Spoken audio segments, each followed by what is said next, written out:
This is a setup for the Gooseneck Wrangler on the 2010 Ford F-350 dually. When you get the Wrangler, it's going to be packaged up in a bag. It's going to be wrapped up tight. So when you get it out of the package, what you're going to want to do before you put it on your truck is kind of set it free. Give it a little time to straighten itself out. Now with the dualies, most of these trucks are going to have this on the far outside of the fender. There's not going to be any room, for example, in this area. Some trucks, it's the only place you're going to be able to hook it up. For example, the 08 Dodge Mega Cab falls into that category because of the shape of the fender. With the Fords, we can come out and get on this outside fender without any issues. If you were in a situation and you had to, you probably could fit it in here. There's very limited area for suction cup placement, so you don't take up a lot of room. You can fit two of them in a really small section. So the first thing I'm going to do is carefully take off my top suction cup. When we ship it to you, it's going to usually be in the second hole, first or second hole from the top, depending on where they're packaged. Simple as unscrewing the suction cup. You want to be careful with these suction cups because they're only going to be able to be screwed and unscrewed so many times. The more gentle you are with them, the more life you're going to get out of them if you're constantly changing the application of this for different vehicles.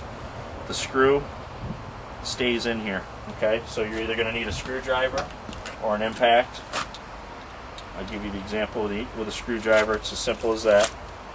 And by looking at this vehicle, we've decided that on the 2010 Ford 350 dually, we're going to end up in the first hole, which is generally a hole that always stays the same, and the third hole up. So 1, 2, 3. So we'll put our screw back in this hole. And we don't want to crank it in there too hard, just enough so it sits in its place. And then we'll hold it with a screwdriver. And we'll carefully reassemble our suction cup onto the screw. Now it's easier if you do it by turning the suction cup rather than turning the screw. And as the suction cup tightens down, you're going to be able to see it'll start to, you feel it getting tighter, but it'll also start to mushroom a little. When you get to that point where it starts to get wider in this area, don't over tighten it. You're going to strip them out. So there's your setup. You're going to do this to both sides.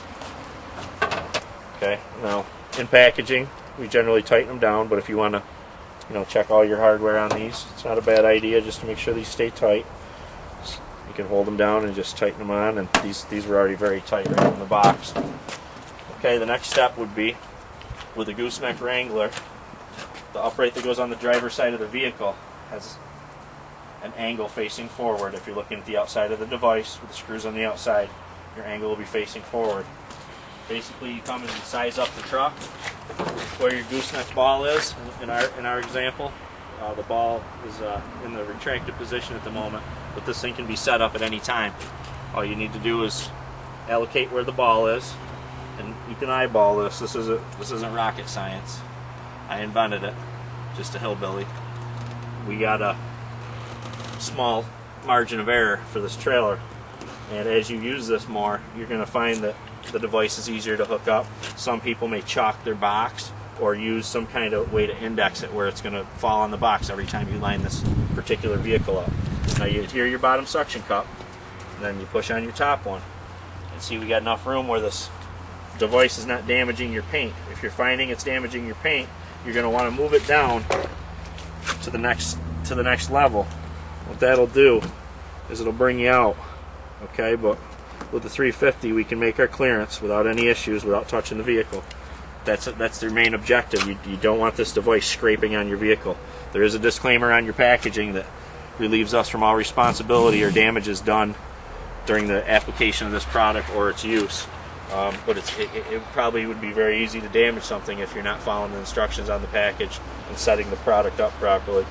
And same thing on the other side. You line up right in front of your ball, put on your bottom piece, put on your top piece carefully, making sure you still have clearance. You're still going to have a nice clearance there. Now your device, always have the angles facing forward. once you get the vehicle set up with your 2 uprights, you want to get in the truck. This is only a one-time setup. Once this is set up for this vehicle, you'll never have to do this again. But you slowly relieve it from one side until it's centered over your ball. And you want to have a little tension in these straps. That's what gives it its tension. Makes it operate the way it's supposed to operate. But once you're satisfied with the centering, you're set. Now these can be tightened or loosened to your preference. This is kind of loose right now. This thing can be tightened if the wind's blowing. You're going to want it a little tighter. But there's you can put a lot of tension on these things. They will not break. They'll pop off the truck before they break. So you can put some tension on them.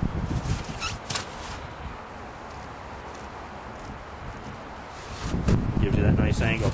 Now when you bring in your trailer, simulating it with my arm, when it touches it, it's going to flip your reflector flat, and you're going to gain that visibility from the truck, and it's going to have a different look to it once the trailer touches it. Just want to thank you for your time you took to look at our new product on YouTube. It's a Gooseneck Wrangler. You can also find us at www.gooseneckwrangler.com. The only friend you'll ever need while hooking up your gooseneck trailer. I'd also like to thank Mr. Charlie Caprera and the family of Caprera car dealerships for letting us use their facility to show our product off. If you want to check them out at fxcaprera.com, send Charlie some business. Thank you.